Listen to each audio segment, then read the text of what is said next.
नमस्कार दोस्तों, आज का हमारा टॉपिक है अल्पकाल में औसत लागत शॉर्ट रन एवरेज को। शॉर्ट रन समय की वह इकाई है जिसके अंतर्गत हम अपनी आवश्यकता के अनुसार उत्पादक आवश्यकता के अनुसार अपने उत्पादन के पैमाने में परिवर्तन नहीं कर सकता। तो इस करके अल्पकाल में जो लागत है वो दो भागों में बढ़ जाती है, फिक्स कॉस्ट और वेरिएबल कॉस्ट। फिक्स कॉस्ट वो होती है जिसका उत्पादन के साथ कोई संबंध नहीं होता, उत्पादन हो या ना हो ये आएंगी आएंगी। और वेरिएबल कॉस्ट कौन सी होती है? जिसका उत्पादन के साथ परिवर्तन होता है, उत्पादन होगा तो ये आएंगी, अन्यथा ये नहीं आएंगी। अब हम इसके आगे पढ़ते हैं कि एवरेज कॉस्ट क्या होती है। अब सबसे पहले आ जाता है average fix cost. Average fix cost यानी कि औसत स्थिर लागतें। क्या मतलब है? जब टोटल फिक्स कॉस्ट को हम इकाइयों से भाग कर देते हैं तो हमारे पास क्या आ जाता है? Average fix cost. तो एवरेज फिक्स कॉस्ट आ जाती है। एवरेज फिक्स कॉस्ट क्या होती है? ये शुरू में तेजी से बढ़ती है, तेजी से घटती है, शुरू में तेजी से घटती है और उस बाद में इसकी गति क्या हो जाती है? धीमी हो जाती है। और एवरेज फिक्स कॉस्ट कभी भी शून्य नहीं होती है। और इस करके जब हम इसको ड्रॉ करते हैं तो जो इसका डायग्राम बनता है वो कौन सा होता है? रेक्टेंगुलर हाइपरबोला होता है। इसको हम इस एग्जाम्पल से समझ सकते हैं। ये हमारे पास उत्पादित इकाइयां 1 2 3 4 5 6 इस प्रकार। और जो हमारी फिक्स कॉस्ट है ये फिक्स्ड है, 10 10 हमने मान ली है। अब जब एक इकाई उत्पादन करते हैं तब भी फिक्स कॉस्ट कितनी हमारी? 10 है। सेकंड की तब भी कितनी है? 10 है। तो एवरेज कितनी आ गई? सेकंड में 5, फिर 3.3, फिर 2.5। इस प्रकार ये घटती चली जाती है। शुरू में ये बहुत 10 से 5, 5 से 3, 3 से 2 लगातार तेजी से घटती है, लेकिन बाद में इसकी घटने की दर क्या हो जाती है? कम हो जाती है। इस करके जो इसका शेप है इस प्रकार से ऊपर, इसको बोलते हैं हाइपरबोला कहा जाता है। अब हमारे पास है एवरेज वेरिएबल कॉस्ट। नाम से पता लगता है एवरेज वेरिएबल। जब हम टोटल वेरिएबल कॉस्ट को इकाइयों से भाग कर देते हैं तो हमारे पास एवरेज वेरिएबल कॉस्ट आ जाती है। जैसे जैसे उत्पादन बढ़ने पर जैसे हम उत्पादन बढ़ाते हैं तो प्रारंभ में यह क्या होती है? घटती है और उसके बाद ये बढ़ना शुरू हो जाती है। और इस करके इसका जो आकार होता है ये क्या होता है? यू शेप का होता है, क्योंकि पहले घटेगी और फिर इसके बाद ये क्या होगा? बढ़ना शुरू हो जाती है। तो इसका आकार यू शेप का होता है। और ऐसा किस कारण से होता है कि ये पहले घटती है और फिर बढ़ती है?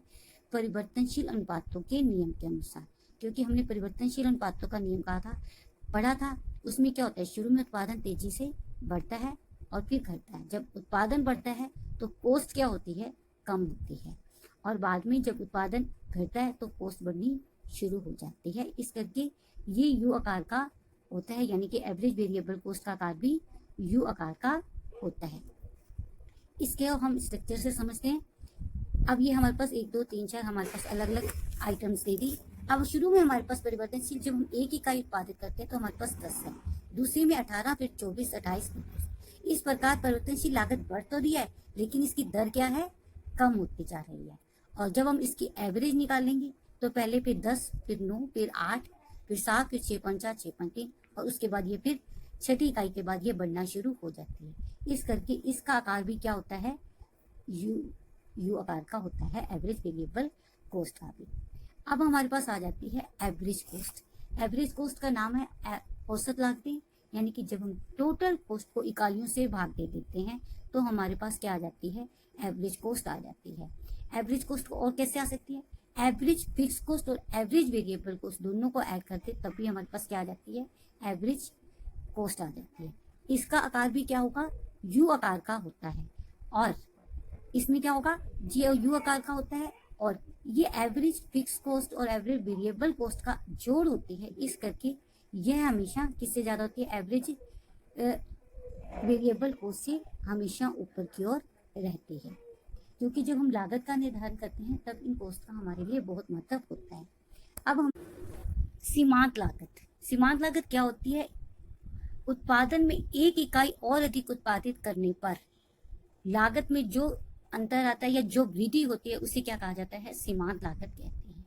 प्रारंभ में क्या होता है? इस लागत में गिरावट आती है और किंतु एक सीमा के बाद इसमें क्या होता है? वृद्धि होनी शुरू हो जाती है। और ये भी किस कारण होता है? परिवर्तनशील अनुपातों के नियम के कारण होता है। और इस करके इसका आकार भी क्या होता है? यू आकार का होता है, यानी कि शुरू में ये तेजी से गिरती है और उसके बाद ये बढ़ना शुरू हो जाती है। और सीमांत लागत का मूल्य निर्धारण में विशेष महत्व होता है। अब हमारे पास ये पूरा स्ट्रक्चर है, इसके अंदर हम सारी जितनी हमने average cost, average variable cost, average cost और एवरेज मार्जिनल कॉस्ट, इन सबका इकट्ठा समझेंगे। अब हमारे पास जो डायग्राम है उसके अंदर क्या दिया हुआ है, हमें उत्पादन 0 है तो कुल लागत हमारे पास कितनी है, 100 है।